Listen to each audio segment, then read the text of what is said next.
네, 오늘 10월 7일 화요일 광화문 농성장 촛불문화제를 박수로 시작하도록 하겠습니다. 네, 오늘 10월 7일 화요일인데요. 화요일에는 매주 강연회를 진행하고 있습니다. 오늘 10월 7일은 세월호 참사가 발생한 지 175일, 국회 본청 앞 농성을 시작한 지 88일, 광화문 광장 농성을 시작한 지 86일, 청와대 앞 농성을 시작한 지 47일이 되는 날입니다. 네, 오늘 화요일 강연회로서 진행을 하는데요. 오늘 강연 주제는 안전한 사회 만들기는 시민들의 힘으로 라는 주제로서 세월호 참사 국민대책회의 조난안전위원회 김혜진 위원장님께서 진행을 하십니다. 네, 박수로 맞이해 주시면 감사하겠습니다. 네, 반갑습니다. 방금 소개받은 세월호 참사 국민대책회의 김혜진이라고 합니다. 사실 제가 이 광화문 광장이 농성을 시작한 지 이제 86일째잖아요, 오늘이. 그러니까 이 광화문 광장에서 첫날, 그러니까 지금처럼 천막이 있기도 전에 완전히 땡볕에 앉아가지고 첫 농성을 시작을 했는데요. 그날부터 같이 있었는데 86일 동안 집회 사회도 많이 받고 간담회 진행도 함께 하고 이야기도 많이 나눴는데 오늘처럼 떨리는 건 처음입니다. 정말로 왠지 이렇게 굉장히 긴장도 많이 되고 그러는데요. 오늘 그러니까 제가 함께 이야기하고 싶은 것은 안전한 사회가 도대체 어떻게 만들어질 수 있나, 그게 도대체 어디로부터 시작될 것인가에 관한 얘기입니다. 많은 분들이 4월 16일 이전과 이후가 달라야 된다, 이런 이야기를 굉장히 많이 하십니다. 맞죠? 4월 16일 이전과 이후는 달라야 됩니다. 그런데 도대체 뭐가 달라져야 할까요? 무엇을 다르게 우리는 만들어야 될까요? 그런 문제를 가지고 굉장히 고민을 많이 해왔습니다. 지금 이제 세월호 가족분들도 지금 이 자리에 계시지만 사실 고등학교 2학년의 아이들이 굉장히 한참 예쁠 때죠. 사춘기를 막 지나고 고등학교 2학년쯤 되면 머리에 이렇게 철도 들고 그때부터 부모님한테 이렇게 많이 안기고 이야기도 나누고 자기 미래에 대해서도 되게 진지하게 고민을 할 때입니다. 사실 제 아들이 고등학교 2학년이거든요. 그렇기 때문에 그 고등학교 2학년 학생을, 고등학교 2학년의 아이를 잃는다는 게 도대체 어떤 일일까 저는 참 상상하기도 힘들었습니다. 그렇기 때문에 4월 16일 이후는 너무나 달라야 된다, 이전과는 반드시 달라져야 된다, 이런 마음을 또 먹고 있기도 합니다. 4월 16일 이전과 이후가 달라진다는 거에 가장 중요한 것은 더 이상 사람이 돈보다 덜 소중한 사회가 되어서는 안 된다는 것입니다. 무엇보다도 사람의 생명이 더 소중하고 인간의 존엄이 더 우선인 사회, 돈보다도 그것이 더 우선인 사회를 만드는 게 우리가 반드시 만들어야 될 그런 4월 16일 이후의 사회가 아닐까, 이런 생각을 해봤습니다. 그런데 이상하게 이 정부는요, 4월 16일을 지나면서도 도대체 무엇을 어떻게 바꿔야 될지를 제대로 모르고 있는 것 같다, 이런 생각이 들었습니다. 바람이 불어서 막 날아다니네요. 예, 잠깐만 좀 치우도록 하겠습니다. 4월 16일 이전과 이후가 달라야 한다라고 우리는 이야기하지만요, 사실 이런 이야기는 우리가 매번의 재난사고를 경험할 때마다 해왔던 이야기입니다. 시랜드 사고가 발생했을 때도 다시는 이런 일이 벌어지지 말게 하자라고 얘기했고요. 태안에서 5명의 아이들이 목숨을 잃었을 때도 다시는 이런 일이 벌어지지 않도록 하자, 이렇게 이야기를 해왔습니다. 그러나 우리의 과거의 재난의 경험을 보면 우리는 불행하게도 그런 교훈들을 다 잊어버리고 그런 사회를 제대로 만들지 못해왔습니다. 특히 정부는 이런 재난과 참사를 경험할 때마다 반드시 세상을 바꾸겠다, 반드시 재발방지 대책을 세우겠다, 이렇게 이야기를 해왔지만 실제로는 그렇지 않아 왔었죠. 대표적인 사례를 보면 재발방지 대책이 한 번도 제대로 이루어진 적이 없다라는 것을 우리가 잘 알고 있습니다. 1993년도지요. 서해 폐류가 침몰을 했습니다. 그 그게 바로 지금과 같은 날씨였습니다. 10월 말이었죠. 서해페리오가 침몰했을 때 굉장히 이제 사회 전체가 난리가 났죠. 어떻게 이렇게 후진적인 참사가 벌어질 수 있냐. 그래서 정부가 바로 그 뒤에 이어서 대책을 내놓은 게 있습니다. 그 대책이 뭐냐? 일단 첫 번째, 안전관리를 완전하게 강화하겠다. 그 다음에 선원들의 교육을 강화하겠다. 그리고 배가 너무 후진배가 들어와서 문제니까 배의 선령을 늦추거나 이렇게 하지 않고 이런 걸 제대로 하겠다. 이렇게 대책을 내놓았습니다. 그리고 우리는 2014년에 세월호 참사를 맞았습니다. 여러분들, 제가 조금 전에 말씀드렸던 그 대책 중에 정말로 제대로 시행된 게 한 가지라도 있었을까요? 선원들에 대한 안전교육 강화하겠다고 이야기했지만 세월호의 선원들은 안전교육을 한 번도 제대로 받아본 적이 없었습니다. 설령을, 배를, 제대로 된 배를 들여오도록 하겠다고 이야기했지만 2000년도 들어서 설령은 2번에 걸쳐서 완화되었습니다.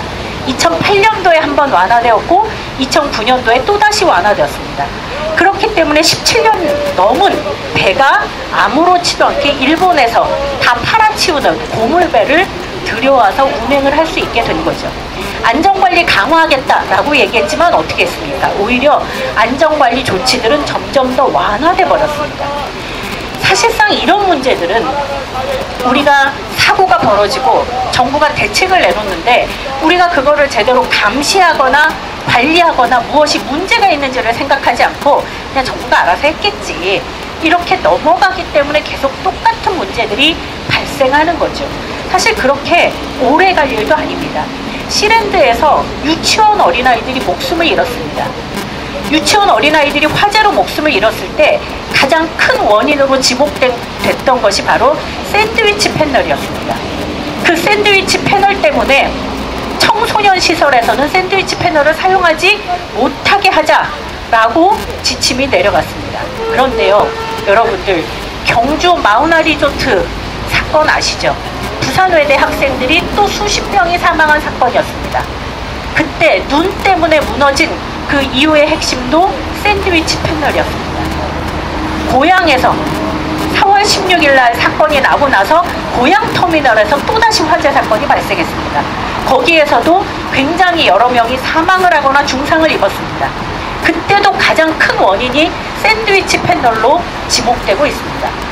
정부에서는 말로는 청소년 시설에는 사용하지 못하겠다고 얘기했지만 실제로 이 문제는 관리 감독이 제대로 된 적이 없었다는 겁니다. 계속 똑같은 일이 반복될 수밖에 없는 그런 구조에 우리는 놓여 있다는 거죠. 또 이렇게 되는 가장 큰 이유 중에 하나는 책임자가 제대로 처벌되지 않는다는 겁니다. 정말 이 책임자가 처벌되지 않는 구조는 너무나도 끔찍한 사고인 것 같습니다. 사실 이 최고 책임자가 처벌된 사례는요, 삼풍백화점밖에 없습니다.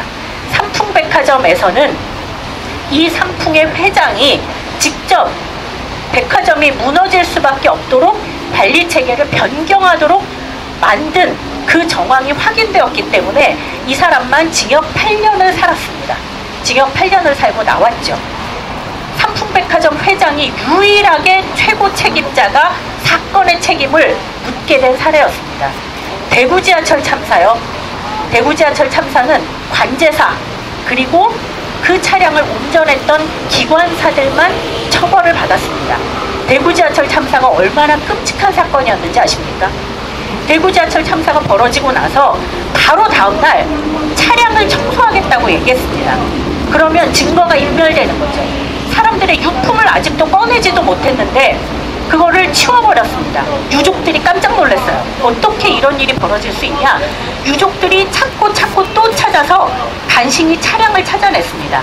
그랬는데 그 차량을 이미 깨끗하게 청소를 하고 심지어는 물 청소까지 완전히 마쳐버린 상태였습니다.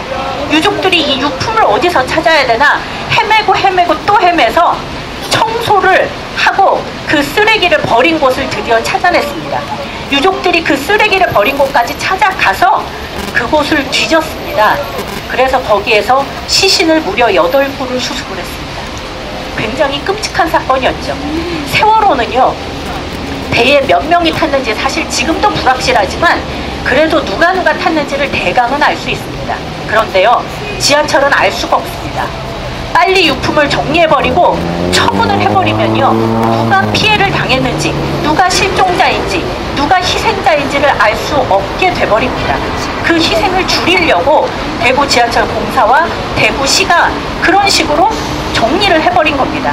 명백한 증거인멸이죠. 그런데 이런 증거인멸을 저질렀던 대구시 시장, 그리고 대구 지하철 공사 사장, 심지어는 구속도 되지 않았고 기소조차 되지 않았습니다. 태안의 참사는 어떻습니까? 태안 참사는요, 무수히 많은 안전관리조차 제대로 하지 않는 관광업체들이 하도급의 제하도급의 제하도급으로 해병대 캠프를 운영을 했습니다. 도저히 허가가 날 수 없는 곳에 허가를 내고 운영을 했습니다. 마지막에 학생들을 끌고 들어간 교관들만 처벌이 됐습니다. 심지어 무허가로 잘못 허가를 내준 이 사람들은 처벌조차 되지 않았습니다. 그만큼 제대로 처벌되지 않는 현실, 이런 것이 계속 문제를 발생시키고 있는 거죠. 아마 어제 얘기를 들으셨을 것입니다. 검찰이 중간 수사 결과를 발표했습니다. 중간 수사 결과를 딱 발표를 했는데요, 우리가 가장 마음 아파하는 게 뭡니까? 제대로 구조하지 않았다는 겁니다. 충분히 구조할 수 있었지만 아이들을 구조하지 않았다는 겁니다. 다른 승객들을 구조하지 않았다는 겁니다. 그런데요, 이 구조의 책임을 누구한테 물었습니까? 이 검사는요, 딱 한 명에게 물었습니다. 최고 책임자가 누구냐? 123 함정 정장에게 물었습니다. 지금 구조를 제대로 하지 않은 책임에서 유일하게 해경과 정부에서 책임을 진 사람은 123 정장 딱 한 명밖에 없습니다. 그리고 그 밑에 사람들, 뭐 이를테면 VTS 보다가 졸았다든가 이런 사람들만 줄줄이 다 구속 기소됐고, 가장 윗자리에 있는 사람이 123 함정 정장입니다. 정말로 이 사람이 구조에 대한 책임을 온전하게 지고 있을까요? 도대체 통영함을 왜 누가 배치하지 못하게 했는지, 해군이 갔는데 왜 그거를 다시 돌려보냈는지, 왜 잠수사들을 통제했는지 그 누구도 그 아무것도 이야기하지 않고 오로지 123 정장 하나를, 그것도 구속도 아니고 불구속 기소를 한 상태입니다. 그렇게 해놓고 지금 중간 수사 결과를 딱 발표를 해놓고 이제 다 해결됐다. 조선일보 보셨죠? 이제 책임자들 다 드러났고 다 처벌됐는데 무슨 얘기하는 거냐? 이딴 이야기를 하고 있습니다. 실제로 책임져야 될 자들이 처벌을 받고 있지 않기 때문에 이런 문제들이 계속 발생을 하고 있다는 거죠. 그러다 보니 정말로 문제들이 해결이 되지 않습니다. 이번에 세월호 참사가 딱 벌어졌습니다. 여러분들, 박근혜 대통령이요, 눈물을 흘리면서 다음에는 반드시 안전사회를 만들겠다, 이렇게 이야기를 했습니다. 그리고 안전대책이라고 하는 것을 내놓았습니다. 정부의 안전대책은 크게 두 가지로 나뉩니다. 정부는 5월 23일 날 기자회견을 통해서 안전대책을 발표한 이후에 지속적으로 안전사회를 만들기 위한 대책이라고 하면서 계속 대책을 내놓고 있습니다. 이 안전대책을 보면서요, 정말로 끔찍하구나, 정말 이 세상 살기가 너무 싫다, 이런 생각이 들 때가 많이 있었습니다. 정부가 내놓은 안전대책 첫 번째, 쉽게 얘기를 하자면 재난관리 업무를 일원화하겠다는 겁니다. 재난관리 업무를 그냥 통으로 하나로 만들겠다. 그래서 정부가 내놓은 안이 국가안전처를 만들겠다는 거였습니다. 그런데 국가안전처를 만들겠다고 하니까요, 사람들이 굉장히 비판을 많이 했어요. 왜냐하면 국가안전처라면 머릿속에 딱 떠오르는 이미지가 있죠. 왠지 이제는 물리력까지 가진 안기부, 이런 게 생각납니다. 이런 게 생각나서 사람들이 비판을 되게 많이 했어요. 니네 혹시 그거 가지고 테러와의 전쟁이니 뭐니 이런 얘기하면서 국민들 감시하고 괴롭히고 이런 거 하려고 하는 거 아니냐? 이랬더니 정부가 아니다, 우리 그런 거 하려고 하는 거 아니다, 이러면서 국가안전처의 제목을 국민안전처 이렇게 바꾸겠다고 이야기를 했습니다.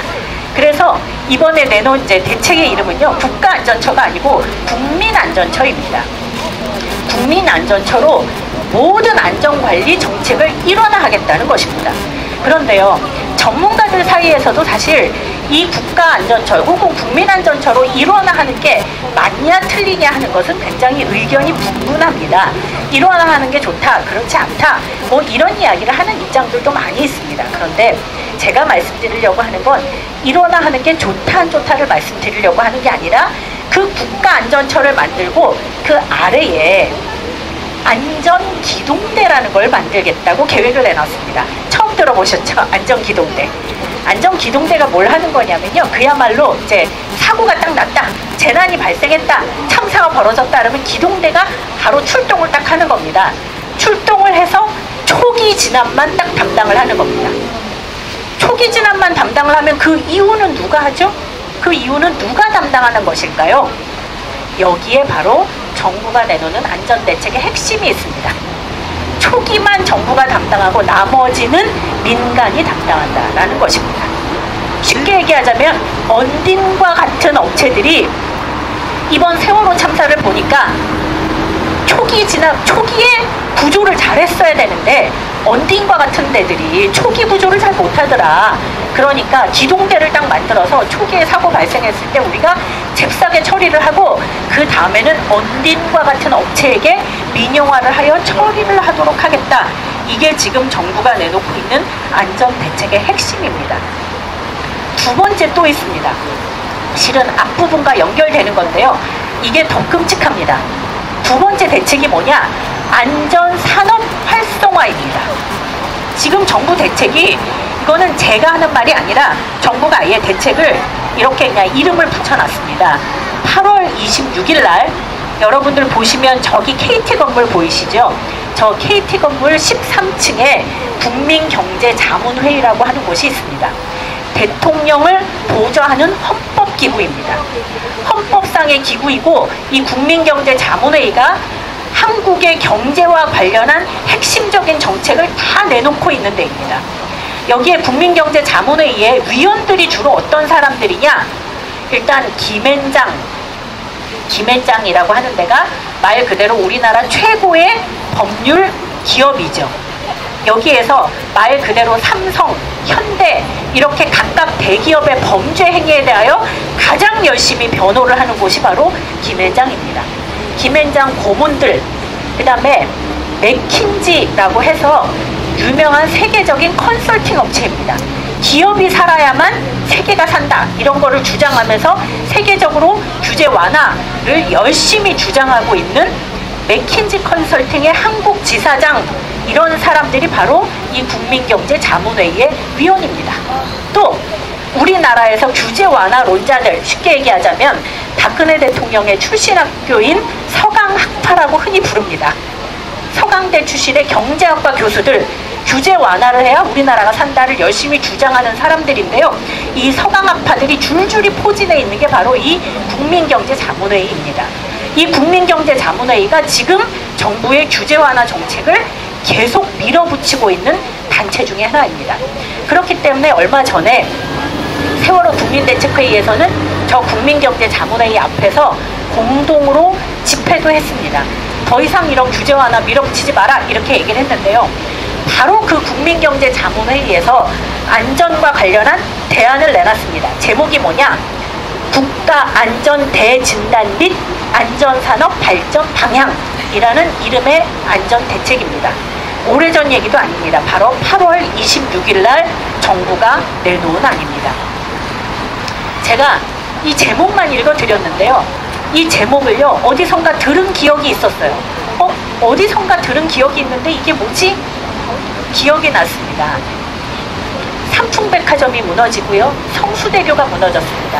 1994년, 1995년이었어요. 딱 무너지고 나니 많은 사람들이 굉장히 놀랐습니다. 야, 이거 큰일 났다. 나라가 이렇게 엉망으로 건축물을 만드는 거, 이거 정말 심각한 거 아니냐? 그래서 안전관리 대책을 제대로 세워야 된다, 난리가 났습니다. 그러니까 정부에서 알았다, 안전대책을 세우겠다라고 해서 안전대책을 세웠는데 그 안전대책의 제목이 뭐였냐? 건축물 안전관리 및 건설산업 경쟁력 강화 방안이었습니다. 내용이 아니 안전이면 안전이지 건설산업 경쟁력 강화 방안은 뭐냐, 많은 사람들이 의문을 가졌어요. 그러나 정부가 안전대책이라고 계속 주장을 하니까 다 그런 줄 알았죠. 진짜 안전대책인가 보다 이렇게 생각을 한 거예요. 그랬는데 세월이 한 해가 가고 두 해가 가니까 바로 건설산업 안전 및 경쟁력 강화 방안의 실체가 드러나기 시작합니다. 앞에 안전은 싹 사라지고요. 경쟁력 강화를 위한 방안들만이 등장하기 시작합니다. 경쟁력을 강화하려면 안전관리자가 가가지고 시시콜콜 따지고 이렇게 하면 안 되고 저렇게 하면 안 되고 하면 오히려 건설산업의 경쟁력이 강화되지 않는다. 그러면 어떻게 해야 되냐? 안전관리를 외주화합시다. 그러니까 안전관리 감독을 하는 사람을 용역업체로 쓰는 거예요. 그러면 그 용역업체 사람이 가가지고 당신들 안전관리 제대로 못하면 안 됩니다. 이렇게 하면 안 됩니다. 이렇게 얘기하면 뭐라 그러겠어요? 너 나다. 너랑 계약 안 해. 이렇게 되겠죠. 사람들이 끽소리 못하게 되는 거예요. 실제로 건설산업 경쟁력 강화라는 이름 아래 오히려 규제가 완화되고 안전이 더 위험해지는 그런 사태들이 계속 벌어져 왔습니다. 지금 바로 그런 느낌을 받고 있다는 거예요. 아까 제가 말씀드렸던 것처럼 한국의 안전 문제를 대진단하겠다. 그리고 뭘 하냐? 바로 안전산업을 발전시키겠다. 이게 지금 정부가 내놓고 있는 안전대책입니다. 정말 끔찍하지 않습니까? 이 정부의 안전산업 발전 계획을 제가 조금 더 설명을 드릴게요. 안전산업을 발전시키기 위해서 뭘 하냐? 안전투자펀드를 조성하자라고 얘기합니다. 안전투자의 펀드를 조성해서요, 기업들한테 몰아주기를 하자. 이게 첫 번째입니다. 두 번째 또 있습니다. 안전관리를 바깥으로 외주화하자, 용역화하자, 그리고 민영화하자. 쉽게 얘기하자면 언딘과 같은 업체를 많이 만들자, 이런 주장입니다. 세 번째 또 있습니다. 민간 재난보험을 만들자. 지금까지는 민간 재난보험 업체를 만들자는 거예요. 그래서 민간 재난보험을 사람들이 들게 하고 이 민간 재난보험 업체가 안전관리를 하게 만들자는 겁니다. 자기네가 보험 상품을 팔았으니까 위험해지면 이 보험업체에서는 굉장히 손해가 많을 거 아니냐. 그러면 이 보험업체가 열심히 나서서 안전관리를 잘할 것이다. 그래서 민간 재난보험을 활성화하자. 이게 지금 안전산업 대책 중에 하나입니다. 또 하나 있습니다. 너무나 어처구니 없게도 지금 의료 민영화의 가장 핵심적인 문제라고 하는 원격 의료 제도를 활성화하는 것, 이게 바로 안전산업 활성화 방안에 포함되어 있습니다. 이게 얼마나 끔찍한 일이냐면요, 지금 한국에는 소방 헬기를 만드는 사업체가 있습니다. 수리온이라고 하는 이름의 소방 헬기를 국산 기술로 만들어내고 있습니다. 그런데 이 대책 중에 하나로 한국의 모든 소방 헬기를 다 수리온으로 바꾸겠다, 이렇게 이야기를 하고 있습니다. 사실 수리온이요, 안전하면 별 상관이 없습니다. 그런데 얼마 전에 소방 헬기 수리온에 문제가 생겼다는 보도를 아마 보신 적이 있을 겁니다. 정부는요, 이 수리온이 진짜로 기술적으로 안전하기 때문에 바꾸자고 얘기하는 게 아닙니다. 안전 산업을 발전시키려면 국산 안전 상품을 많이 사야 된다는 겁니다. 그렇기 때문에 전부 다 바꾸는 정책을 취하자. 이래서 지금 안전산업 육성 정책을 지금 안전대안이라고 내놓고 있습니다. 지금 이게 박근혜 정부가 4.16 참사 이후에 다시는 그런 사회를 만들지 말자고 하면서 만들어내고 있는 것입니다. 바로 이러한 정책 때문에 안전산업이라는 이름으로 이 얘기는 뭐겠습니까? 돈이 있으면 안전하고 돈이 없으면 안전하지 않다. 억울하면 너네들도 민간보험 가입해라. 민간의 재난보험을 통해서 하겠다. 안전에 관한 공공적 사고라고는 아무것도 없는 그런 정부 정책인 것입니다. 심지어는 이런 재난사고를 경험하면서도 이 기회를 틈타서 기업들에게 돈 벌어주겠다, 이런 얘기를 하는 것입니다. 여러분들 최근에요, LG 그 통신사의 주가가 엄청나게 오른 적이 있습니다. 그 이유가 뭐냐면요, 정부가 안전통신망을 개설하겠다. 이래서 쉽게 얘기하면 내가 위험해요. 위험할 때 저는 어디서 위험합니다, 이런 거를 딱 보내면 정부 라인으로 직통으로 딱 갈 수 있는 통신망을 구축하겠다. 그래서 그 사업자를 누구로 선정할 거냐, 이런 걸 가지고 쫙 이렇게 사업자 선정과 관련한 논의를 한 적이 있습니다. LG가 가장 유력한 업체로 이야기되자마자 주가가 막 오르기 시작합니다. 정작 우리에게 필요한 것이 무엇인가? 정부가 공공성을 다 내팽개치고 오로지 초동구조만, 그것도 기동대 만들어서 하겠다라고 이야기하면서 안전 문제는 네가 다 돈 내서 해결해라, 안전 업체한테 맡겨라. 이번에 언딘과 한국 성급의 사태를 보면서도 이들이 이런 얘기를 아무렇지도 않게 뻔뻔하게 할 수 있는 그런 상황에 우리는 살고 있다는 것입니다. 그러면서도 규제 완화를 계속하겠다고 이야기를 하고 있죠. 안전 규제도 당연하게 완화되고 있습니다. 최근에 택시 문제를 가지고 논란이 벌어지고 있습니다. 택시 업계에서 차량을 완화시켜달라고 이야기를 하고 있습니다. 설령을 20년에서 30년으로 늘려서 위험한 배들, 복원력이 없는 배들이 들어왔는데 이제는 택시의 차량도 완화시키겠다, 이런 이야기를 하고 있습니다. 건설업계의 안전 문제가 심각해지고 있는데 수직 증축 허용하겠다, 이런 이야기 아무렇지도 않게 하고 있습니다. 이런 게 지금 규제 완화라고 하는 이름으로 계속되고 있다는 겁니다. 도대체 우리는 4월 16일로부터 도대체 무엇을 배워야 됩니까? 무엇을 바꿔야 됩니까? 정말로 이런 정부에게 우리의 안전을 맡길 수 있는 것일까요? 참 고민이 많이 됩니다. 특히 이 정부의 이런 태도를 볼 때마다 정말 이렇게 슬프다는 생각도 많이 듭니다. 우리가 어쩌다가 진실을 제대로 규명하지도 않을 뿐만 아니라 사후 대책조차도 제대로 세우지 않고 사람들을 죽음으로 내모는 이런 정부 밑에서 살게 되었을까? 그렇기 때문에 사실 우리가 안전한 사회를 만들어야 되겠죠. 제가 안전한 사회를 만들어야 된다 이런 얘기를 자꾸 하다 보니까요, 정부가 얘기하는 거랑 굉장히 헷갈리더라고요. 이번에 인천 아시안게임을 했습니다. 아시안게임에서요, 안전의 컨트롤 타워는 누구였을까요? 아시안게임의 안전의 총책임자는 누구였을까요? 국가정보원이었습니다. 안전의 총책임자는 국가정보원이었어요. 왜 그랬을까요? 정부가 생각하는 안전과 우리가 생각하는 안전이 개념이 다르기 때문에 그렇습니다. 정부가 생각하는 안전은 뭐냐면 영토의 안전, 쉽게 얘기하자면 북한의 위협으로부터 보호한다. 두 번째, 재산의 안전, 뭔가 테러나 이런 것으로부터 보호한다. 영토와 재산의 안전이 안전의 핵심이면요, 우리처럼 밖에 나와서 열심히 데모하는 사람들은요, 안전을 침해하는 세력들이 됩니다. 그래서 열심히 노동자들이 파업을 하면 국가 경제에 손해가 얼마고 이런 거 맨날 신문에 내보내죠. 안전을 침해하는 세력이라고 그들은 간주하는 겁니다. 그런데 우리가 생각하는 안전, 우리가 지금 생각하고 있는 안전은 뭘까요? 인간의 존엄, 생명을 지키는 것, 그것을 우리는 안전이라고 생각을 합니다. 안전의 개념이 이렇게 다르니까요, 누가 안전의 주체고 누가 안전을 책임져야 되는가가 서로 달라지더라는 거예요. 정부는 영토와 재산의 안전을 지키려면 어떻게 해야 되냐? 사람들이 통제에 따라야 돼요. 가만히 있어야 됩니다. 조용히 해야 됩니다. 데모하면 안 됩니다. 그러니까 어떻게 하죠? CCTV 달고 경찰력을 강화하고 사람들이 열심히 자기 요구하면 조용히 하라고 얘기하고 무엇인가를 막 움직이려고 하면 가만히 있으라고 이야기합니다. 그들이 생각하는 안전이 바로 그것이기 때문에요. 그래서 시민들은 안전을 위해서 통제해야 될 대상이고, 안전을 지키는 사람들은 자신들이자 전문가들이자 또는 이것으로 돈을 버는 기업들이 바로 안전을 지키는 주체가 됩니다. 그런데 제가 말씀드린 것처럼 만약에 사람의 생명, 존엄, 이것이 진짜 안전이다라고 생각하면 어떻게 될까요?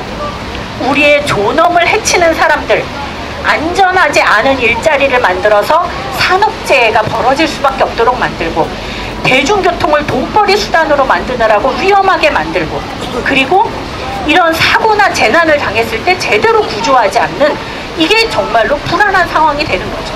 그러면 어떻게 됩니까?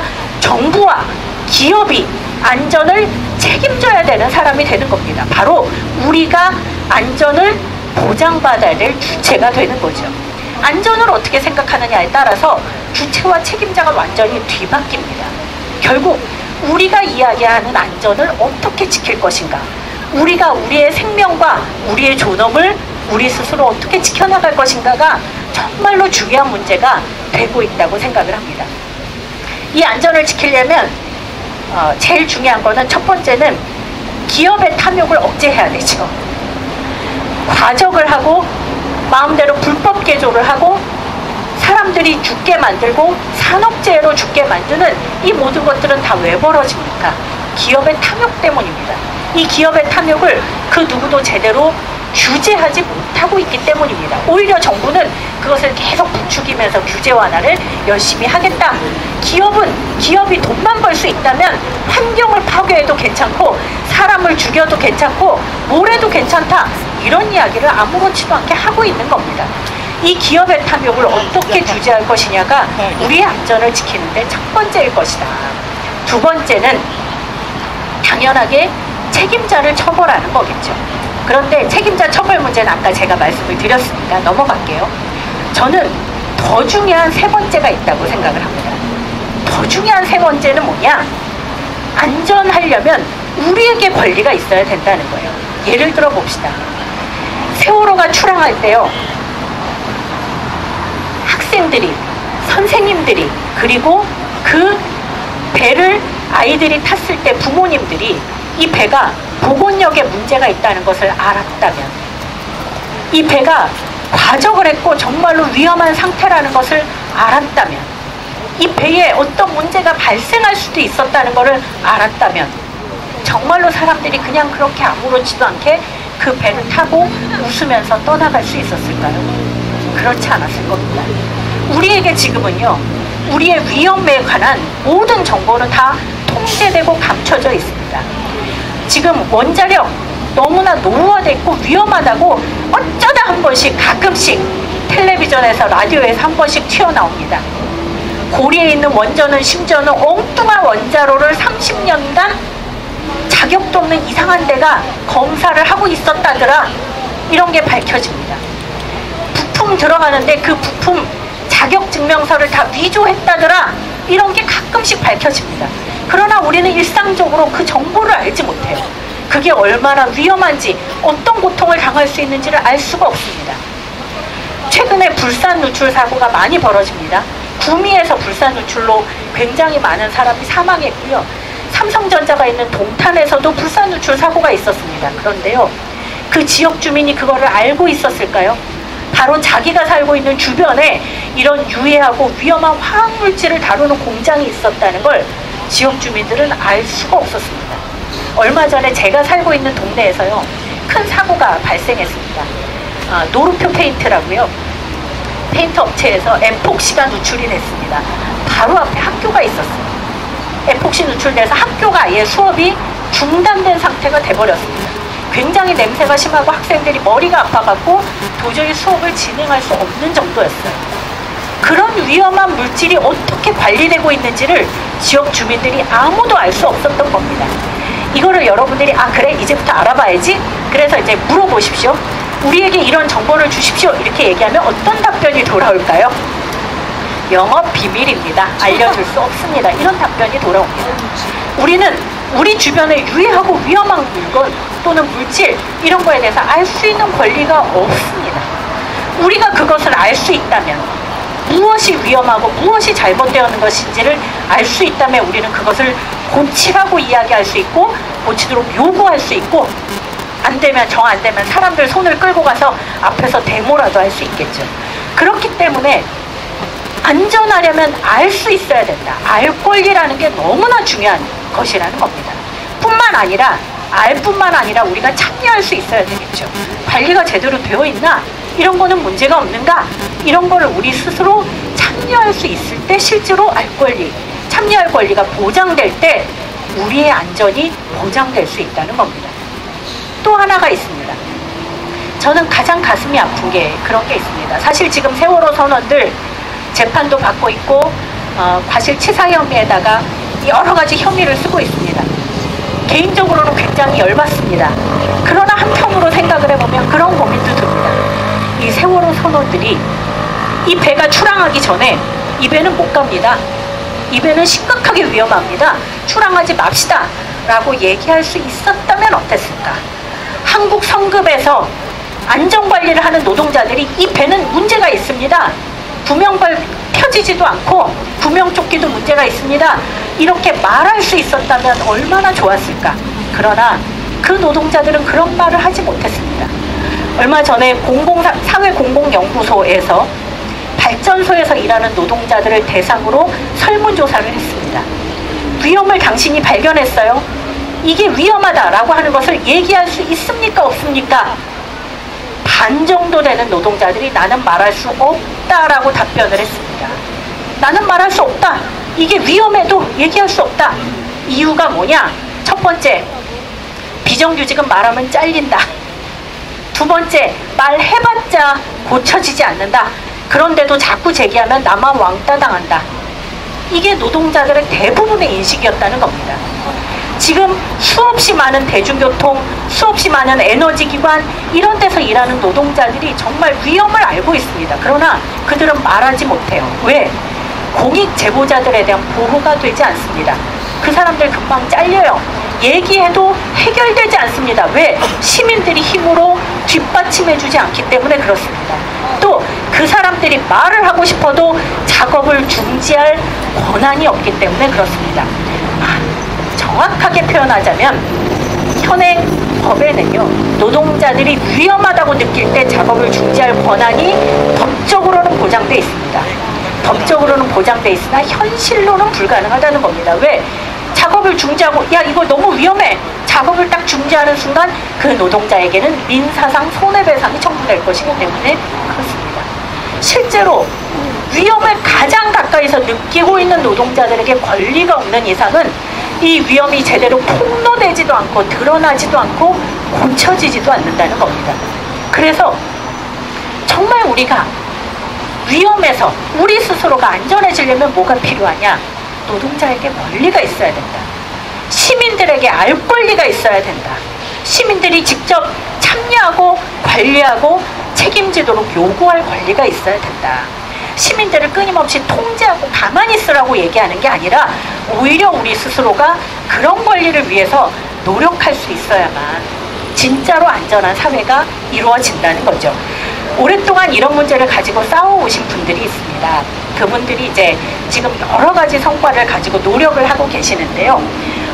지금 유해 화학물질 관리와 알권리법 제정을 위한 네트워크가 만들어져 있습니다.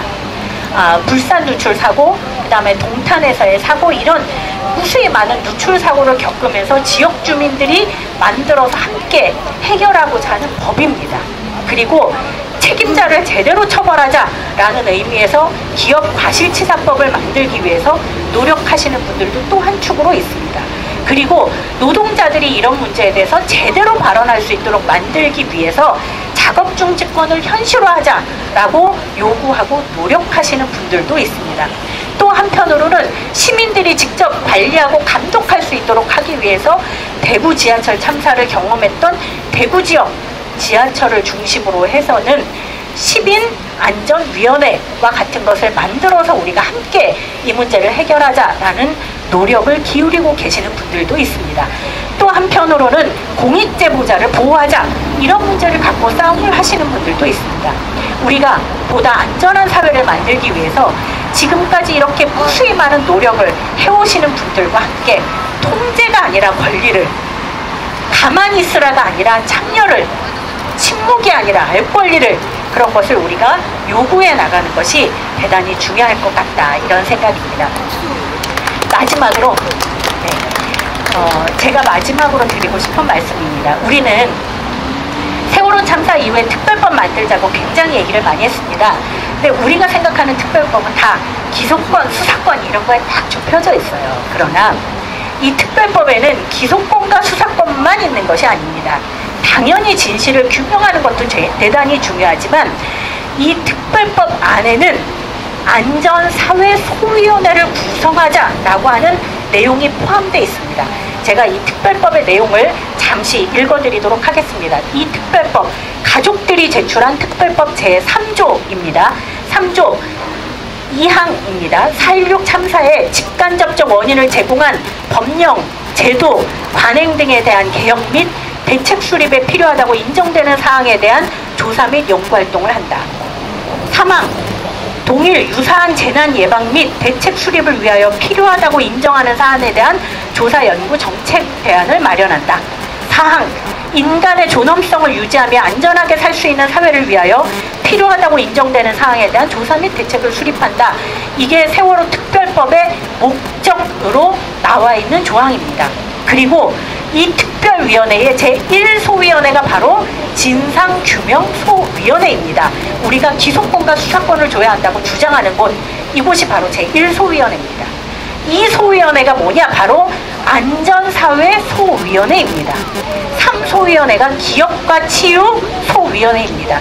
이 제2소위원회인 안전사회소위원회에 대해서 간단하게 말씀을 드리도록 하겠습니다. 읽어보겠습니다. 제5조입니다. 안전사회소위원회는 1. 과거 주요 재난 사고에 대한 원인 규명과 향후 대책 권고 등과 관련하여 사후 대책이 제대로 수립되고 이행되었는지 여부에 대하여 판단하고 권고한다 라고 되어 있습니다.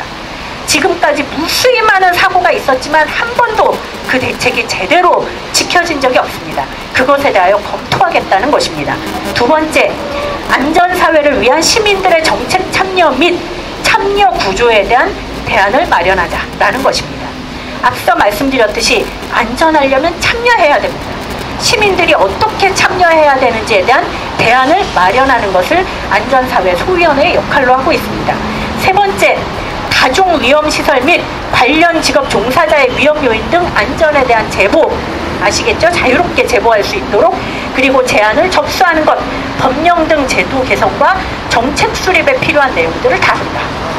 그러니까 이 노동자들이 이게 정말 위험해요, 이거는 반드시 해결해야 됩니다를 이야기할 수 있어야 되고, 그렇게 이야기한 내용을 제도적으로 바꿔나가자라는 것입니다.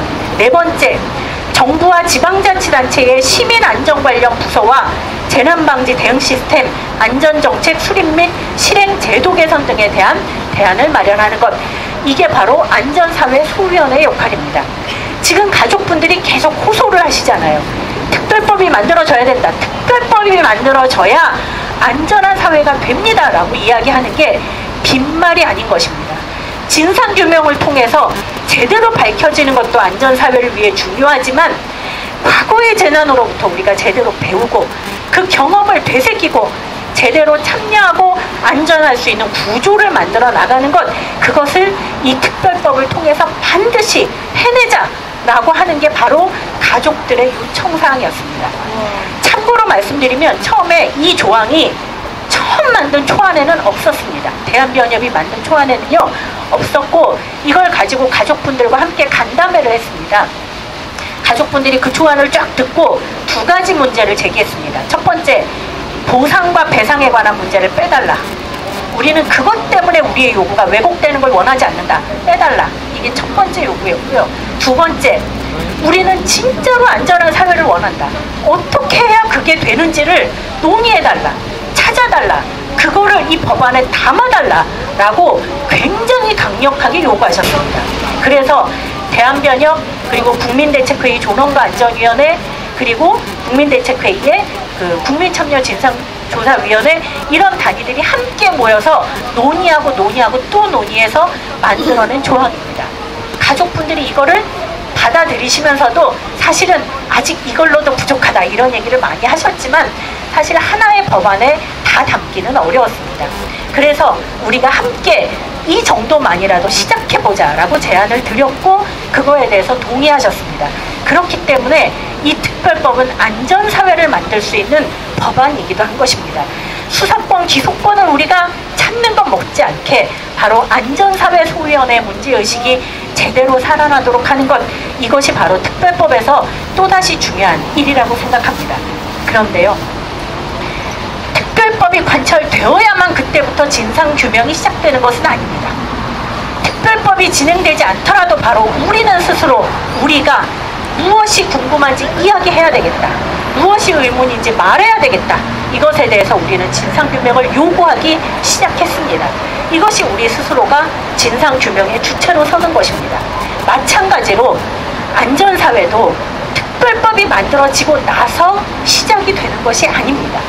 바로 우리가 할 수 있는 것, 지금부터라도 해야 되는 것, 이것을 우리가 시작할 때 그때부터 안전사회가 시작된다고 생각을 하고 있습니다.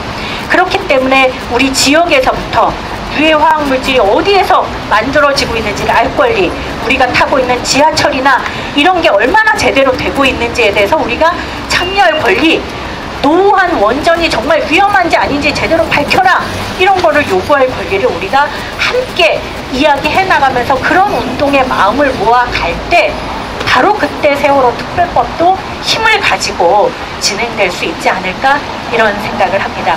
그런 점에서 여기 계시는 여러분들이 앞으로도 우리가 안전한 사회를 만들어 나가는 그 주체로서, 우리가 안전의 주체로서 바로 저들에게 책임을 명확하게 물으면서 바로 우리가 서 있는 곳에서부터 하나하나씩 그런 기반을 다져나갔으면 좋겠습니다. 그것이 바로 304명의 안타까운 죽음들이 우리에게 지금도 요구하고 있는 것이라고 생각합니다. 네, 감사합니다.